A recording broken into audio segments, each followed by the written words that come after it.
obrigado pelo teu amor, obrigado pela tua dedicação sobre as nossas vidas, obrigado pela cura, pelo agir, obrigado, Senhor, pelo nosso nome escrito no livro da vida. Obrigado por tudo aquilo que o Senhor tem realizado sobre cada um de nós, Pai. Obrigado pela força, obrigado pelo poder, Pai. Que é um poder, Senhor amado, de impacto, de explosão, de mudança de vida. Obrigado, Deus, pela tua presença neste lugar. Obrigado por mais um dia diante de ti. Obrigado, Senhor amado, pela vida da Bruna, pela vida da irmã Vilma, que pudemos estar aqui nesta manhã. Obrigado pela vida da pastora Néia, Senhor amado. Embora tivesse uma noite, Senhor amado, sem conseguir dormir, mas abençoa a vida da tua filha, Pai. Ela está aqui firme na tua presença, te adorando. Obrigado, Pai amado, pela vida da Vanessa, do seu esposo, dos seus filhos. Ela disse para mim ontem que hoje eu teria uma surpresa, e a surpresa, Senhor, seria a ausência dela. Mas eu quero pedir a ti, Pai, que o Senhor vá ao encontro dela, Pai. Porque nós, Senhor amado, mesmo nós que estamos fortalecidos em Ti, ou achamos que estamos fortes em Ti, Pai, estamos propensos, Senhor amado, a agir desta maneira. Que dirá, Senhor amado, alguém que está sendo preparado, que está sendo curado, que está sendo trabalhado, Senhor amado, para vir para a Tua casa. Senhor amado, ela com certeza será um instrumento nas Tuas mãos, Pai. Mas ela hoje está sem forças. Entra, Senhor amado, no seu coração nesta manhã, Pai. Vai ao encontro da sua casa, da sua família. Põe por terra o valente, Pai. Aquele valente que tem se colocado no portão. Aquele valente que tem se colocado dentro da sua casa. Aquele valente que tem se opondo, está se opondo na rua. Pai amado, põe por terra, Senhor amado, essa legião de demônios. Põe por terra, Senhor amado, aqui na frente. Pai amado, aonde estiver, Senhor amado, vidas cativas. Pai amado, que o teu nome, Senhor amado, seja glorificado sobre elas. Vai abençoando, vai despedaçando todo jugo, que através desta igreja, Senhor, uma grande unção, ó Pai amado, seja caída e recaia, Senhor amado, sobre os lares, aonde estiver cativo, que haja libertação, e o teu nome, Senhor amado, seja glorificado. Vai abençoando, vai entrando, Senhor amado, com o teu poder e com a tua glória. Que a nossa oração, ó Pai amado, alcance os corações, ó Pai querido.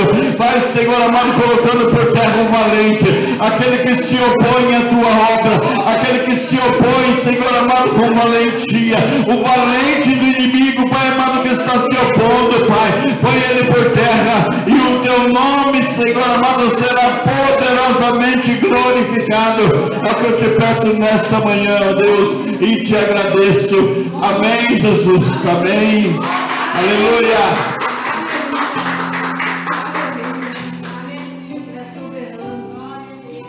Quem puder se assentar, se assente. Amém. Em nome de Jesus. Nós vivemos um tempo bem distinto. Eu queria dizer para você que o diabo sempre será diabo, viu? Vai passar o tempo e ele sempre fará a mesma coisa, porque é esse o papel dele. O papel dele é esse aí. Mas o Senhor Jesus Cristo, ele nos comissionou para algo muito especial. Se nós estamos aqui hoje pela manhã, é porque hoje nós conseguimos vencer a cama, nós conseguimos vencer a noite sem dormir, nós conseguimos vencer os obstáculos. Quando nós saímos de casa, tinha uma oposição na porta da sua casa para você não vir para a casa do Senhor. Mas a Bíblia diz que você conseguiu passar, porque o Senhor deu ordem aos teus anjos a teu respeito para que você passasse. E nós conseguimos chegar até aqui, bendito seja o nome do Senhor. E tem pessoas que elas não têm a mesma força, elas não têm a mesma habilidade, elas não conseguem ainda, por se tratar de novos convertidos, pessoas que estão começando. Mas nós sabemos que esta obra, ela será concretizada e o nome do Senhor será glorificado. Amém? Cabe muito mais a nós intercedermos e buscarmos a Deus do que das pessoas que estão fracas, que elas não têm o entendimento. Elas têm a vontade. Eu não sei se você já encheu a barriga de refrigerante e depois sentiu fome. É mais ou menos a vontade e a realidade. A vontade é mais ou menos assim, eu morro de vontade de fazer. mas eu não realizo. Nós não morremos de vontade de fazer, mas nós estamos aqui realizando. Significa algo concreto, algo de fato que Deus tem realizado sobre as nossas vidas.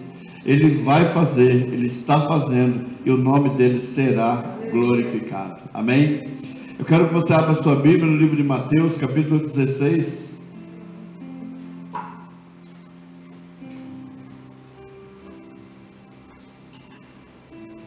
Amém? Mateus, capítulo 16, verso 17 até o 19. Na terça-feira eu tive a oportunidade de estar ministrando a palavra de Deus ali na igreja do meu irmão, dos 21 anos de ministério que Deus entregou na sua mão. E Deus, ele ministrou algo ali no meu coração, e eu tenho certeza que será extensivo para nós como igreja. Para nós como igreja, amém? Que a gente observa que Deus, ele não mudou a palavra que ele estabeleceu para nós, amém? Esta palavra que ele estabeleceu é esses versículos que nós vamos ler, amém? Repete comigo. A palavra, o plano que Deus estabeleceu é o versículo que nós vamos ler. Mateus 16, do verso 17 ao 19. Amém? Vamos lá. Quem encontrou, diga amém. Quem não encontrou, diga misericórdia. Amém. Glória a Deus. Mateus 16, do verso 17 ao 19. Glória a Deus. Amém. Achou? Bem pequenininho ainda. Amém? Louvado seja Deus.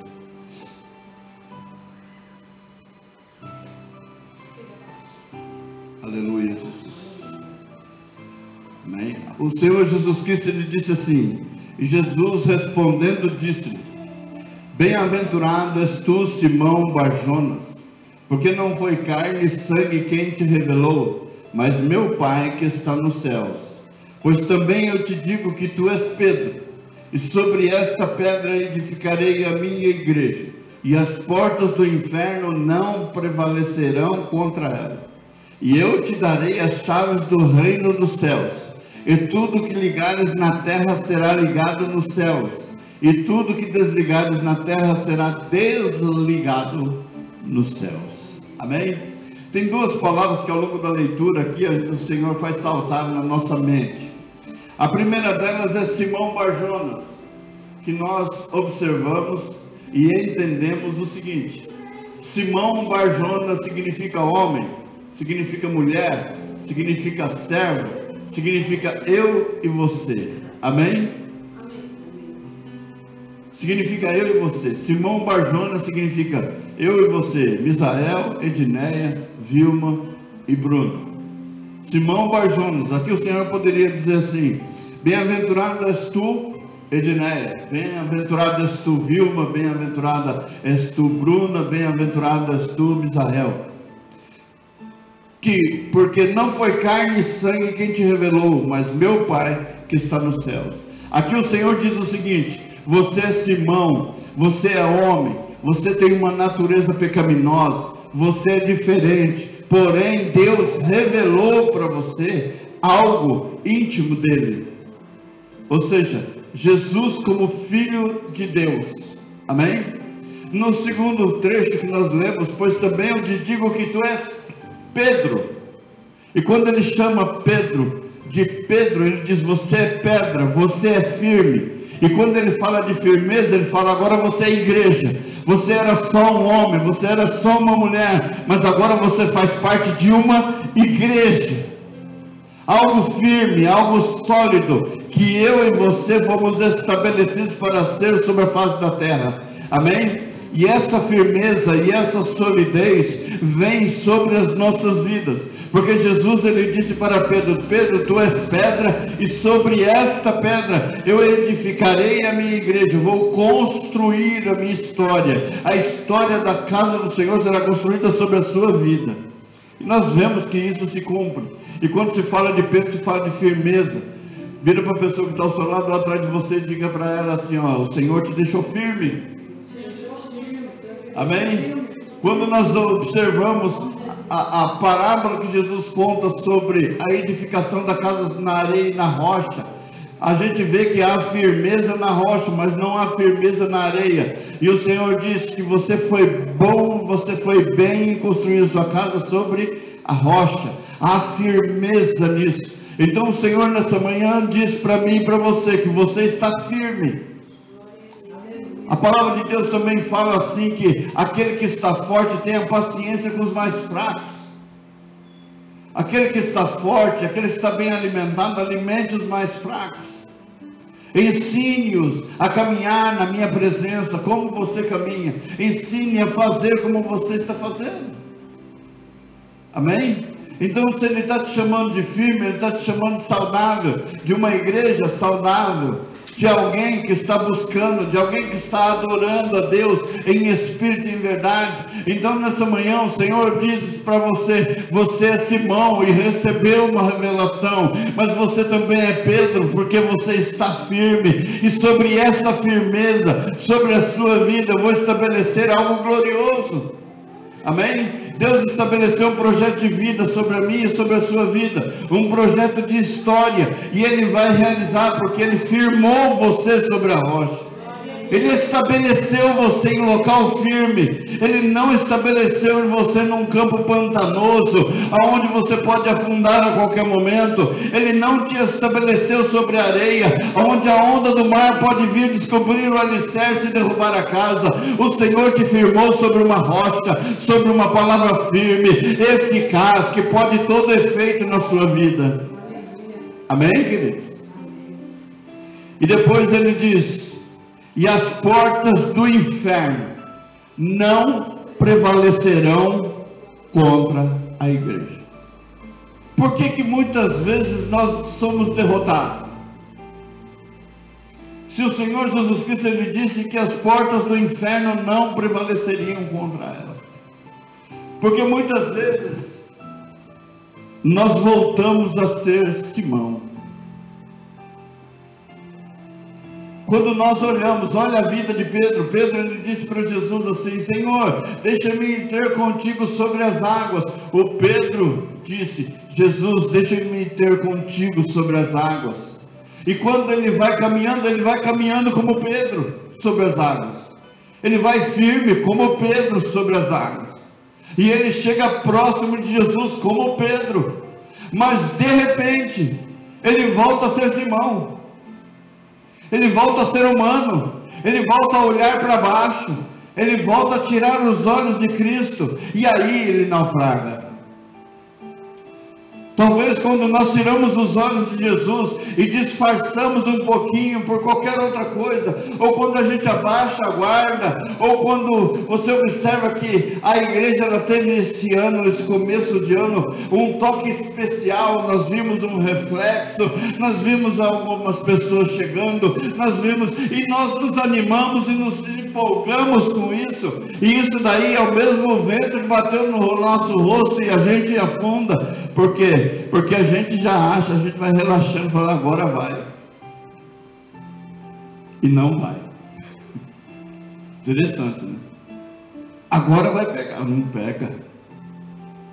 Por quê? Porque a nossa volta, a sua volta, a volta da sua família, existem situações acontecendo, existem oposições. O inimigo ele tem trabalhado ferozmente contra a igreja, porque ele sabe que o seu tempo está findando. A hora da igreja subir está chegando. A hora do encontro com Cristo está chegando. Ele sabe que o dia está próximo. Ele também não sabe o dia, mas ele sabe, ele está sentindo. Se você sente o cheiro da chuva, assim nós sentimos a presença de Deus. Jesus está voltando. Assim o inimigo também sabe, Jesus está voltando, e ele quer arrastar o maior número de pessoas junto com ele para o inferno. E Jesus quer que a sua igreja resgate o maior número de pessoas para ir para o céu. Então é hora de nós recobrarmos a nossa firmeza, E não nos olharmos, não olharmos a gente ficar feliz, como a Vanessa me disse, pastor, você vai ficar surpreso amanhã, porque você vai ver, você vai ficar tão feliz. Nem conseguiu vir. Amém? Por quê? Porque a luta é muito grande. E a luta é mais grande ainda quando você fala o que você vai fazer. Porque o inimigo já planejou. Ele só estava olhando a sua reação, então ele trabalha muito em cima daquilo que ele vê. Então, se nós damos para ele aquilo que o plano que a gente ia fazer, ele vai trabalhar de um jeito para tentar atrapalhar de toda forma, porque é isso que é o trabalho dele. E nosso trabalho muitas vezes é guardar segredo. Guardar segredo no Senhor. Olha, eu preciso fazer algo. Não, fala só depois que você fizer. Porque existem tanta gente, tantas pessoas que estão trabalhando contra, falando mal, estabelecendo projetos, fazendo coisas malignas. E mesmo assim ainda tem pessoas que vão para a igreja do Senhor e ali elas cantam, e ali elas louvam, e ali elas se dizem que adoradores, mas depois daquilo ali elas querem ver cumprido o desejo do coração delas e não a vontade de Deus. Eu estou falando daquilo que eu sinto, aquilo que eu sinto na minha alma, porque você vai em alguns lugares e você ministra a palavra, quando termina aquela palavra, você vê pessoas dizendo assim, não é bem assim. Ela já trabalha para destruir aquilo que você falou, para não surtir o efeito. Vou dar um exemplo, não é bem isso. A gente pega e cuida da Bruna, a gente pega e ministra a Bruna, a gente pega a Bruna caída e põe de pé. Aí a mãe dela diz para ela, eles não são tudo isso. Não é bem assim também não. Ou seja, é um crente trabalhando para destruir aquilo que Deus está realizando. E são crentes. E você observa que são pessoas que estão trabalhando dentro da igreja. Aí você pergunta, isso é de Deus ou não é de Deus? A minha pergunta é essa. A gente diz assim, a nossa igreja está vazia, não tem quase ninguém. O pastor está errado, mas a gente chega aqui, a gente louva a Deus, a gente sente a presença de Deus, a gente ouve Deus ministrando nos nossos corações, Deus fala aos nossos corações, Deus testifica aquilo que Ele ministra aqui dentro desse lugar, Ele nos leva a lugares para testificar aquilo que Ele está fazendo aqui dentro, e alguém diz que aqui não é de Deus. Mas aí você vai em outro lugar, onde você vê 1.200 pessoas, 2.000 pessoas, e que você entra lá vazio, e você consegue sair de lá mais vazio do que você entrou. Mas aquele lugar é bom, porque ele é atraente, ele tem luzes coloridas, ele tem muitas coisas que atraem a natureza humana, então aquilo é bom, e isso aqui é ruim. Então nós estamos observando essas situações, onde você quer estender a mão, mas a pessoa diz, não, essa pessoa não, larga ela aí. Qual é o prazer do inimigo de fazer isso? O prazer que ele tem é destruir a alma. Então vamos fazer uma calúnia, vamos fazer uma difamação em cima daquilo que o pastor falou, em cima daquilo que é a pessoa dele, porque hoje existe o cancelamento, então cancela-se isso assim. Por isso que eu não faço live, por isso que eu não faço nada disso na internet. A única coisa que eu faço é arquivar no YouTube as mensagens pregadas em forma de vídeo, porque quando Jesus voltar, quem quiser entrar lá e ouvir alguma coisa, vai ouvir. Amém? Porque as pessoas querem olhar, vão taxar, não, porque esse aqui não, porque esse aqui não, esse aqui não. Eu falei, olha, deixa Deus trabalhar. Deixa Deus trabalhar. Você vê meninos jovens dentro da igreja, Alguém mais velho fala assim: não, você precisa se desviar, você precisa tomar uma, você precisa fumar, você precisa ver como que é o mundo. Porque se Jesus vem naquele espaço em que a pessoa se desvia, ela vai para o inferno. A culpa de quem que é? Tem muitos jovens que são tirados à força de dentro da casa do Senhor para servir ao diabo lá fora. E aí eu te pergunto: aquele que arrastou para fora vai receber o que de Deus? Vai receber aquilo que ele fez, se ele não se arrepender. Por quê? Porque o Senhor Jesus Cristo, ele diz: ai daqueles que traz um engano sobre um desses pequeninos, ai dele que fez isso. Melhor lhe fora amarrar uma pedra no seu pescoço e se lançar ao mar, do que encarar Jesus no dia do julgamento. Então as pessoas estão caminhando e fazendo e falando e afastando as pessoas de perto de Jesus por seu bel prazer, por causa da sua palavra maligna. Nós podemos observar nesse mesmo texto que Jesus, um pouco antes, depois Pedro chama ele de Filho de Deus, e depois ele fala algo para Jesus. Jesus diz: apartai-vos de mim, diabo. O mesmo que recebe a revelação de Deus, de que Jesus era o Filho de Deus, também recebe uma palavra do próprio Senhor Jesus Cristo, de que ele era filho do diabo. Ou seja, na mesma pessoa, no mesmo tempo e no mesmo texto, nós vemos a natureza humana se manifestando e nós vemos aquilo que é de Deus se manifestando. A mesma pessoa. Então a mesma pessoa queria impedir a salvação da humanidade, porque ele disse: Senhor, não vai lá não, que eles vão tirar a sua vida, de maneira nenhuma eu vou deixar acontecer isso. Jesus vira para ele: sai de perto de mim, Satanás. Como é que Pedro se sentiu depois dessa palavra? Você ser elogiado pelo Senhor Jesus é gostoso, mas e você ser confrontado, ser chamado de diabo? Tem muita gente que está sendo usada pelo diabo para afastar as pessoas da igreja, e essas pessoas receberão o tratamento do Deus Todo-Poderoso, pode ter certeza disso. Abra sua Bíblia no livro de Atos, capítulo 12. Aleluia. O Senhor, ele me deu uma nova campanha para a gente iniciar. E essa campanha, com certeza, nós vamos entrar no aniversário da igreja, que nós vamos completar quantos anos mesmo? 18 anos de ministério. 18 anos que estamos aqui firmes para a glória de Deus. Alguém diz assim: nossa, 18 anos e continua. Eu ouvi um musculoso falando na internet, até salvei o vídeo dele. Ele falando assim, de uma igrejinha, lógico que eu me identifiquei, né? Uma igrejinha no bairro, que tem ali as suas 20 pessoas, e ele já passou anos e anos, tem 30 anos de igreja, e continua ali as 20 pessoas, as mesmas coisas, os mesmos jeitos, e não mudou nada, continua do mesmo jeito.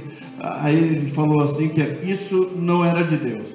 De Deus era a igreja dele, que tem mais de 5.000 pessoas. Ele chega de Porsche, ele chega com Rolex, ele chega de camisetinha apertada, musculoso, bombado, lançando revelações à torta e à direita, e todo mundo ali dando testemunho, falando dele, porque ele é bom, porque é isso e aquilo, e todo mundo embaixo nos comentários elogiando e tal. Eu só coloquei uma coisa: conselho de Gamaliel é tudo.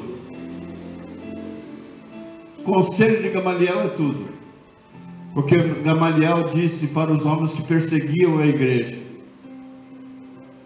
Vieram pessoas lá atrás, que arrastaram 3.000 pessoas junto com ele, e no final das contas, esse movimento acabou. Veio outro depois desse e arrastou 1.000 pessoas junto com ele, depois disso, com o tempo, se acabou. E ele disse assim: dai de mão desses homens, porque eles falavam da igreja de Jesus, porque se esta obra é de Deus, vocês não vão conseguir prevalecer, e o tempo vai dizer se é de Deus ou se não é de Deus. Vocês podem lá na frente se apegar lutando contra o próprio Deus, e vocês não vão conseguir prevalecer, porque Jesus, ele disse para Pedro em Mateus 16: as portas do inferno não prevalecerão contra a minha igreja.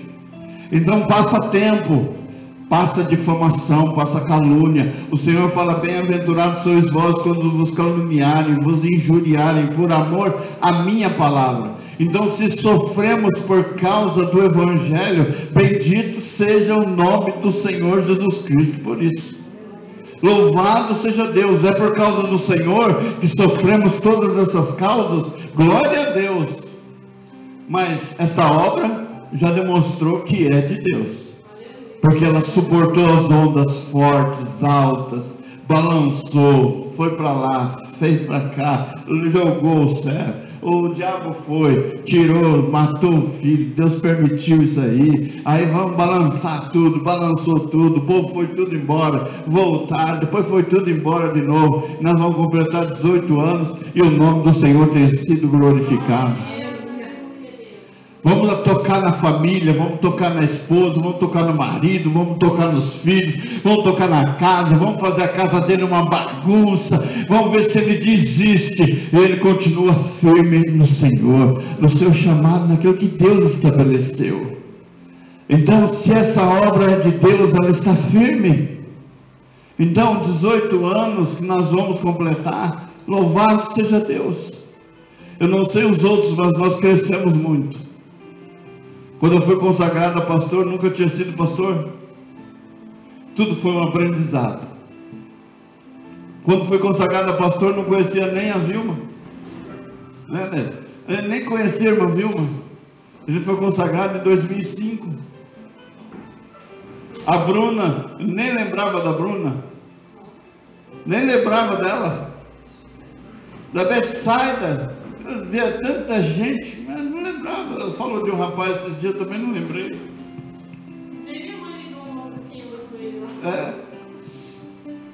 Então são coisas assim que vão passando. Amém? Mas 18 anos, estamos firmes para a glória de Deus. Agora a gente está firme porque qual é o propósito? Para libertar. Amém? Aqui em Atos 12, na mensagem que eu ministrei lá na igreja do meu irmão, Deus ele trouxe essa palavra de Pedro preso. Amém? E vai cair, a cadeira vai cair.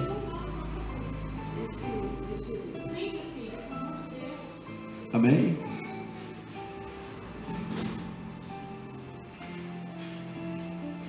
Aleluia. A palavra de Deus diz que a perseguição ela veio contra a igreja.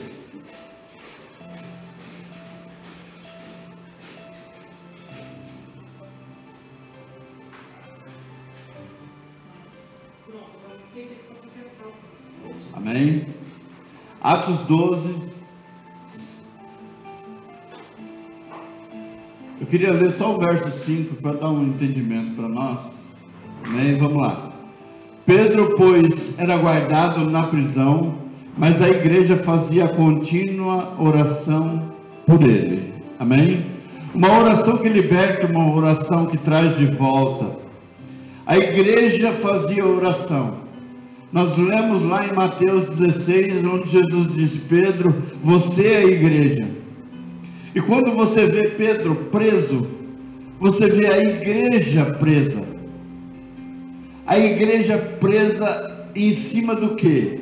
Aí o Senhor, essa semana, Ele me deu o resgate da noiva, como uma campanha que nós vamos iniciar. O resgate da noiva, o resgate da igreja. Jesus, Ele vai vir buscar a sua igreja. Mas como é que Ele vem buscar a sua igreja? Porque Ele vem buscar uma igreja sem mancha, sem ruga, sem mácula, sem defeito e limpa. Não suja, limpa. E quem é que vai limpar a igreja? É a igreja. A própria igreja vai ter que se arrumar. Quando você vê a parábola das virgens, você vê que elas foram se preparar. Lá vem o noivo, elas foram se preparar para encontrar com o noivo. Então a igreja se cuida, ela zela. A noiva, ela é exigente. Quando ela vai para ir para o altar, ela é exigente. Ela busca o melhor vestido, ela busca a melhor maquiagem, ela busca naquele dia estar esplendorosa, magnífica, diferente do dia a dia dela. Para ser o centro da atenção de todos. Por isso o Senhor Jesus Cristo, ele disse que quando ele vier, todo olho verá, todo mundo verá a noiva subindo ao encontro do seu noivo. Louvado seja Deus, querido. Então não é de qualquer maneira que ela vai se encontrar, ela vai se preparar. Ela vai se preparar para encontrar com o noivo. E quando nós vemos Pedro preso, ele representa a igreja. E a Bíblia diz que existiam oposição, ou seja, soldados que guardavam a porta onde ele estava. Eram 3 portas, 3 grupos de 4 soldados que guardavam a sua vida.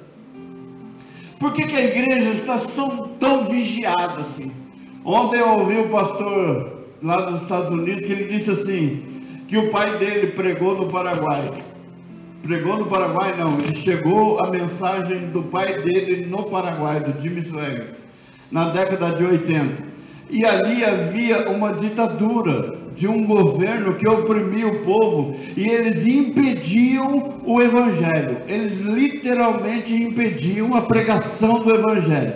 Mas essa pregação chegou ao ouvido de alguns, e esses alguns começaram a reunir forças para prosseguir e se levantar, e o grupo se tornou tão grande em oração, em busca diante de Deus, que o próprio governo, que era de ditadura, caiu. Aquilo que prendia a igreja, aquilo que oprimia a igreja, aquele país foi liberto da ditadura, porque o povo começou a receber de Deus, começou a buscar em Deus, começou a orar em Deus, e a igreja começou a se fortalecer, e ela começou a crescer, tomar volume, começou a aumentar, e aquilo levou à queda da ditadura daquele país. Então por que se oprime a igreja? Porque ela traz dentro de nós um sentimento de revolta. Nós nos revoltamos contra o diabo, contra tudo que ele planeja contra a nossa família. Nós nos colocamos em oposição. Nós somos verdadeiros guerreiros do Senhor sobre a face da terra. Por isso ele diz, revestivos de toda a armadura de Deus, para que possais resistir no dia mau, e no dia que você fizer isso, permanecer firme no Senhor. Mas põe o capacete, põe a couraça, prepara a espada do Espírito, que é a palavra de Deus. Fique pronto, o escudo da fé, com o qual você vai apagar todos os dardos inflamados do maligno. Você é a igreja, e a igreja precisa andar preparada para a guerra. A igreja precisa estar pronta para a libertação. Nós não podemos vir para a casa do Senhor e achar que nada vai acontecer. Nós temos que vir prontos. Jesus, quando ele vier buscar a igreja, os irmãos, não é literal, mas vamos dizer assim, aqueles que não conseguem chegar no horário, aqueles que se atrasam, aquele dia quando Jesus vier buscar, não vai dar tempo de arrumar roupa. Vira para a pessoa que está ao seu lado e diz para ela, quando Jesus vier não vai dar tempo de nada, não vai dar tempo de fazer maquiagem, não vai dar tempo de fazer nada. Vai do jeito que está. Se o nome está escrito no livro da vida, e naquele dia você está em conformidade com o que diz a Bíblia, você vai subir para a glória. Não vai dar tempo de dar beijinho no marido, não vai dar tempo de dar tchau para os filhos, não vai dar tempo de nada, gente.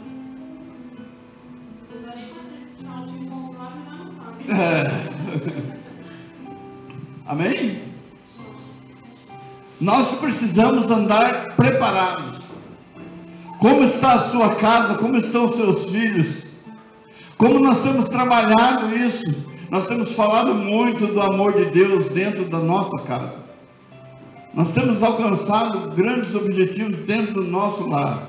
Porque não adianta eu vir aqui na igreja pregar o evangelho para todo mundo, se a igreja fosse de 5.000 pessoas e os meus filhos não subiram para o céu. Não faz sentido isso. Amém, querido? A sua família tem que estar lá junto com você. E Deus vai usar a sua vida para isso. A Bíblia diz aqui que a igreja fazia contínua oração pela vida do apóstolo Pedro.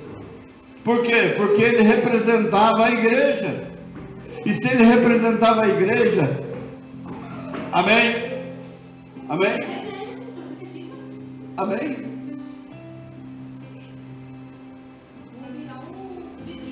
Não, não faz isso não. Amém? Não coloca o CD no carro. Não, estou brincando.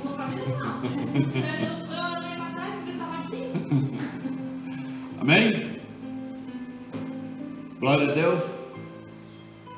Em nome de Jesus.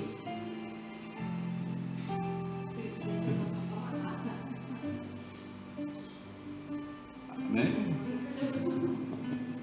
Agora tem que buscar aqui. Pedro estava guardado na prisão, mas a igreja que orava. E se Pedro estava preso, é porque ele representa a igreja.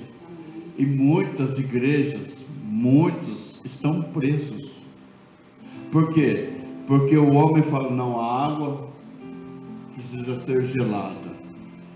Porque eu sou homem de Deus e você precisa me tratar com respeito. Mas a igreja não é tratada do mesmo jeito. Nós precisamos, irmãos, nós vamos fazer algo aqui na igreja, mas é preciso pagar, cada um que vai participar vai pagar R$500. Nós vamos fazer um jantar aqui na igreja e cada participante vai pagar R$500. Amém, irmãos? Aí a elite diz amém. Sabe o que significa isso? A separação da elite com os pobres dentro da igreja. Porque quem pode paga, quem não pode fica lá fora. Então esses dogmas, essas doutrinas, aonde a mulher não pode colocar calça, aonde a mulher não pode ter higiene pessoal, a mulher não pode arrumar o cabelo, a mulher não pode ficar bonita, mas o homem pode chegar barbado, barbeado, ele pode chegar com um terno bonito, bem arrumadinho, chamar a atenção das outras mulheres, mas a mulher dele precisa estar feita uma bruxa. Ela não pode se arrumar, ela não pode pintar o cabelo, não pode fazer nada, ela tem que ficar do jeito que ela veio. Ela é uma Eva, porque tem que ficar do jeito que foi formado lá, porque não pode nada. Isso são amarras, são prisões, aonde a noiva foi presa.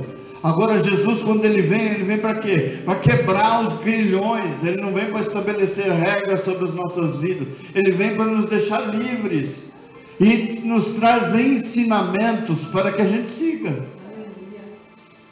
Agora nós precisamos resgatar a noiva. Resgatar do quê?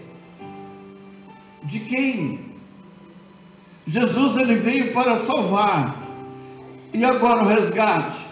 Por que que o povo se deixou levar por essa situação? Por que que algumas pessoas, que alguém diz que você só é abençoado se você tiver dinheiro, se você der dinheiro?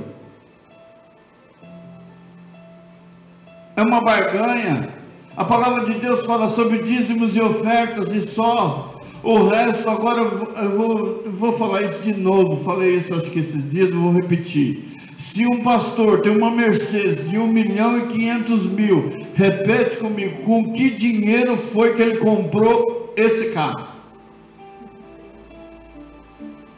E ele não trabalha e ele tem, ali ele cuida da igreja. Fala para mim com que dinheiro? Esses outros que tem Rolex, que tem Porsche, que tem um monte de coisa. Você acha mesmo que se o dinheiro fosse deles, eles estariam gastando desse jeito? Todo final de semana vai para Israel. É R$15.000 por pessoa, só a ida.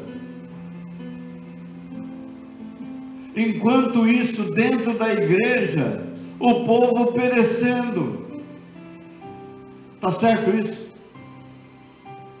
Isso são amarras, a noiva está amarrada, está presa. Então aí depois, para eu ter o carro, você traz o dinheiro. Agora, para você ser abençoado, você tem que trazer mais dinheiro. Eu faço um desafio para todos esses pregadores prósperos aí. Dá o dinheiro para os pobres. E faz por amor a obra de Deus.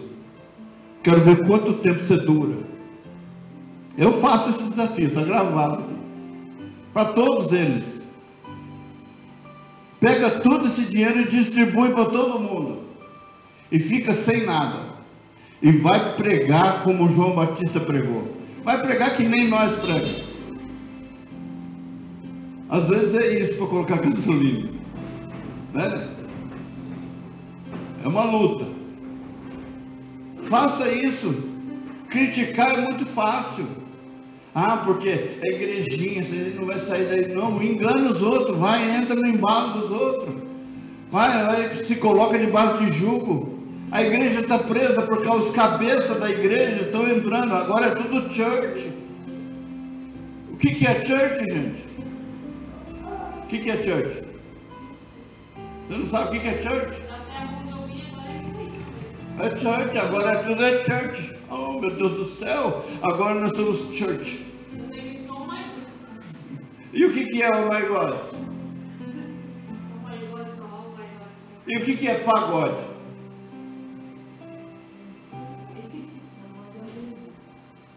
Pagode é um culto ao Deus pagão. Oh my God, oh meu Deus.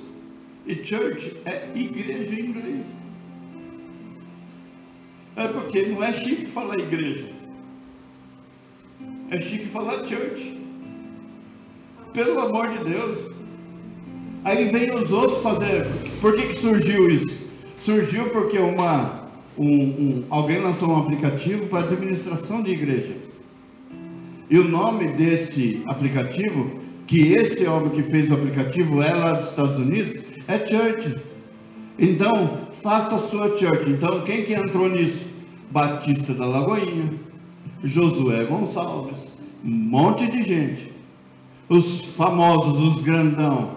E ali ensina o quê? Você administrar a igreja. Mas agora é church.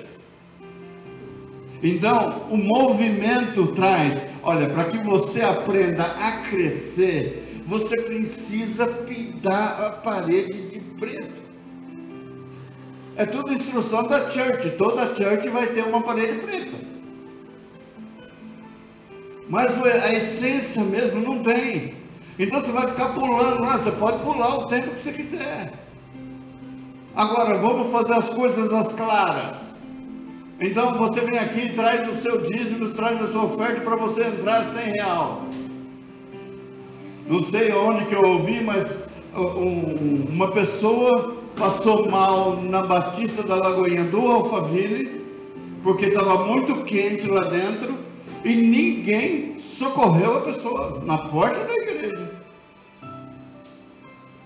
Porque não é problema da igreja. Como que você convida pessoas para vir para a casa do Senhor? Essa pessoa passa mal dentro da igreja e você diz que você não tem responsabilidade sobre isso. E meses depois você anuncia a compra de uma fazenda. É simples a gente entender. Você entendeu? É simples da gente entender. A igreja está presa aonde? Está presa nisso. É você criar, por exemplo, eu coloquei um vídeo no grupo da igreja no Facebook, de um menino, deve ter ali os seus 19, 20 anos, falando umas verdades no meio da rua. Você não vê curtida, mas aquilo ali é a igreja. Aquilo ali é a verdade. Isso que nós falamos aqui é a verdade.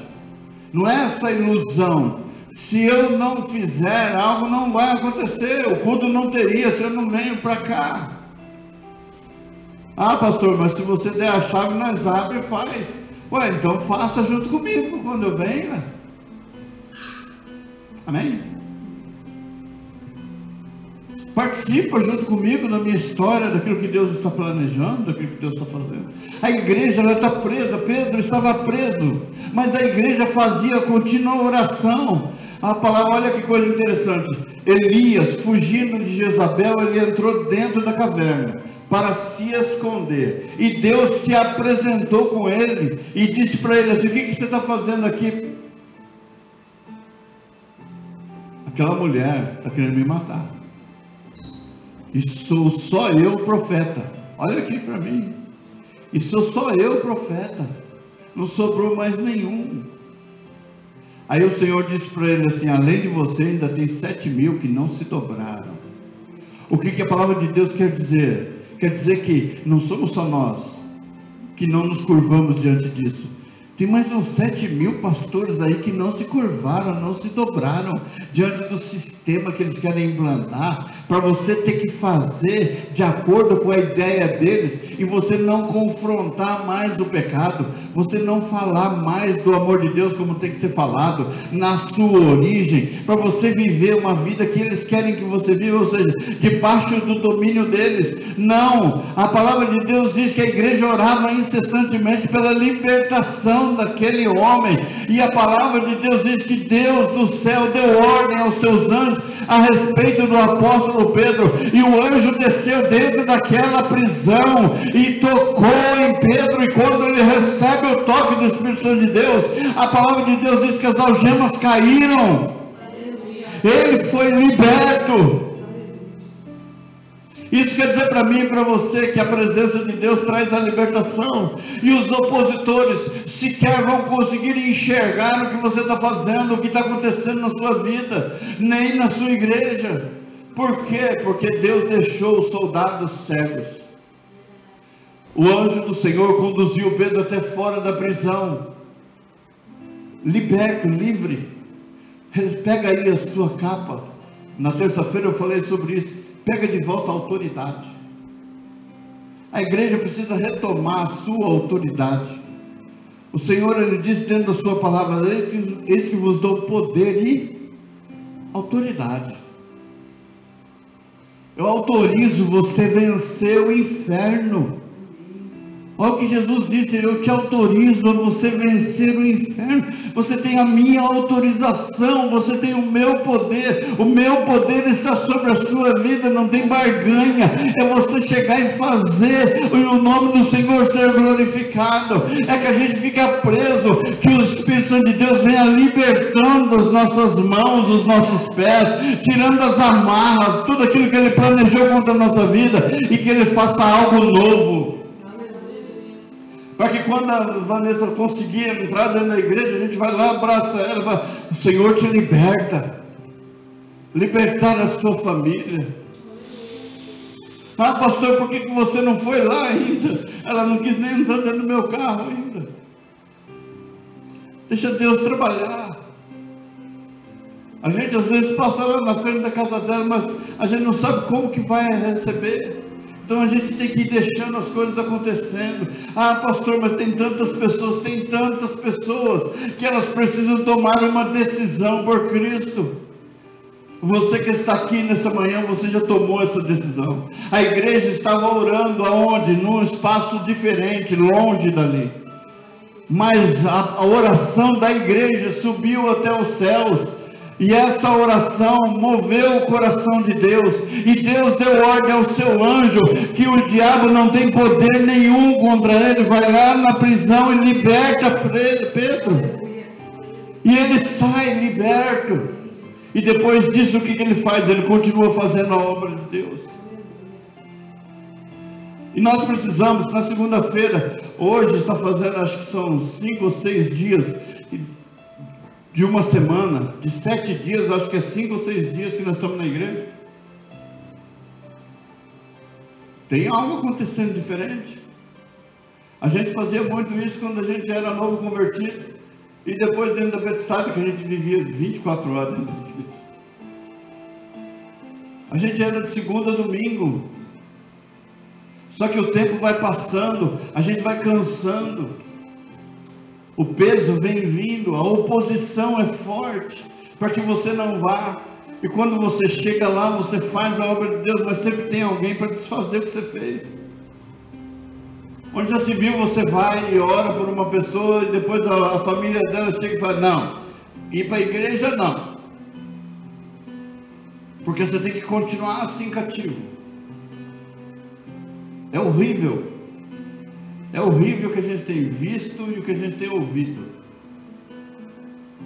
As pessoas torcendo para que a pessoa continue no cativeiro, e Deus querendo libertar. Não, pode vir aqui orar, mas e depois você vai para a igreja? Não, ir para a igreja não pode. Criança não pode batizar com 12 anos, mas pode ir para o baile funk com 12. A criança não pode ouvir Deus falar, não pode ouvir um louvor, mas tem que ouvir as porcarias do mundo. E aí depois aquela criança que se torna um adolescente rebelde, começa a fazer um monte de coisa errada, aí a mãe decide ir para a igreja, mas ela não reconhece que foi ela que induziu. Ela chega e fala: Senhor, resolve. E por que as coisas não acontecem? Porque ela não reconheceu o seu próprio erro. Eu não me arrependo de ter feito isso, mas quem foi que levou? A gente traz os filhos para a igreja, já é difícil. A gente já ensina o caminho, já é difícil. Agora você imagina alguém induzindo os outros a fazer o erro, ensinando a fazer, achando bonito.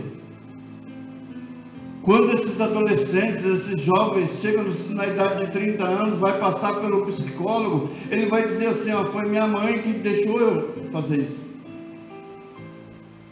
E você fala com a mãe e fala: eu não tenho nada a ver com isso. Deu para entender?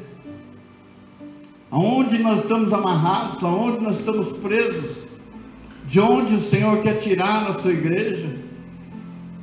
Agora, por isso que lá no céu, quando chegar lá no céu, nós pastores teremos uma conta a prestar.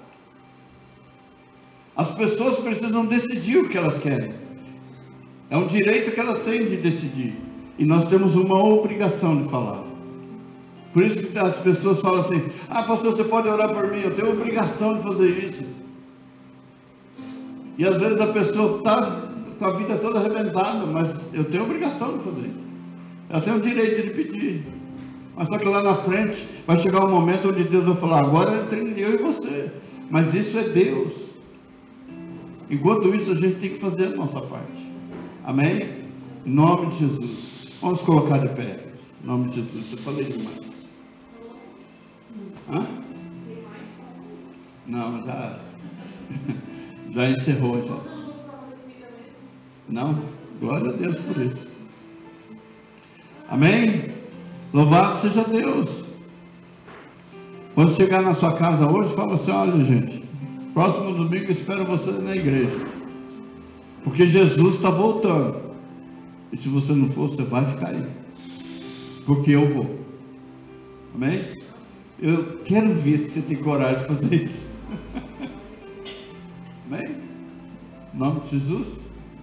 Senhor Deus Todo-Poderoso, nós te louvamos, Senhor amado, por esta manhã diante de Ti, Pai. Te agradecemos, Senhor amado, pela Tua palavra. Senhor amado, nos dá instrução, nos dá palavra, uma palavra certa, Pai amado, uma palavra viva e eficaz para transmitir aos corações. E que as vidas, Senhor amado, quando ouvirem, porque elas têm o direito, Pai, Senhor amado, em nome de Jesus, elas sejam libertas, curadas, transformadas, e o Teu nome, Senhor amado, sobre elas seja glorificado. Venha nos abençoando, nos encaminhando nesta manhã, Pai. Senhor amado, nos dirigindo, fazendo a Tua vontade sobre nós, Pai.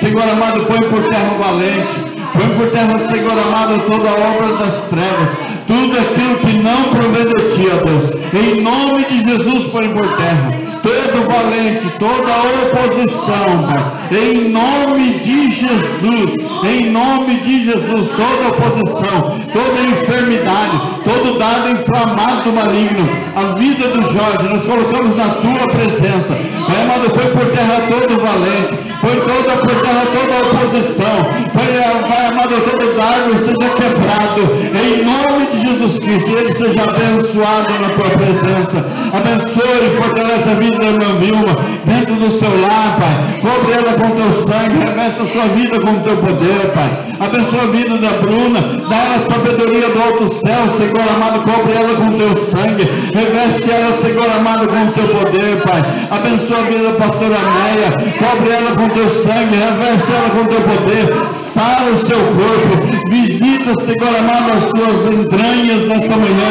e o teu nome sobre ela seja glorificado. Abençoa a minha vida, cobre-me com teu sangue, reveste a minha vida com teu poder, ó Pai, e que nós sejamos luz nas trevas, que nós sejamos o sal, o tempero dessa terra, Pai, em nome de Jesus. É o que eu te peço, Senhor amado, eu te agradeço, em nome do teu Filho amado Jesus Cristo. Amém, Jesus. Amém? E para que fique bem claro, Noé levou 100 anos para construir a arca. Quando veio o dilúvio aí que o povo decidiu correr até a arca, aí a porta estava fechada. O filho pródigo teve que ir até o pai. A mulher com fluxo de sangue teve que ir até. Jesus, quando ele viu o cego gritando, disse: traga ele para mim, você vai ter que vir. Então muitas pessoas terão que encontrar com Cristo, terão que vir na presença do Deus vivo e se arrepender dos seus pecados e reconhecer o senhorio do Senhor e Salvador Jesus Cristo. Amém? E que a graça do nosso Senhor e Salvador Jesus Cristo, o amor de Deus, o nosso Pai, a comunhão e a consolação no Santo Espírito de Deus esteja com a igreja vitoriosa de Jesus Cristo aqui reunida, e todos os irmãos digam amém. Está encerrado em nome de Jesus. Cumprimento o seu irmão com a paz do Senhor, que Jesus esquece o pastor. Amém? Se sobrar um abraço, me dê.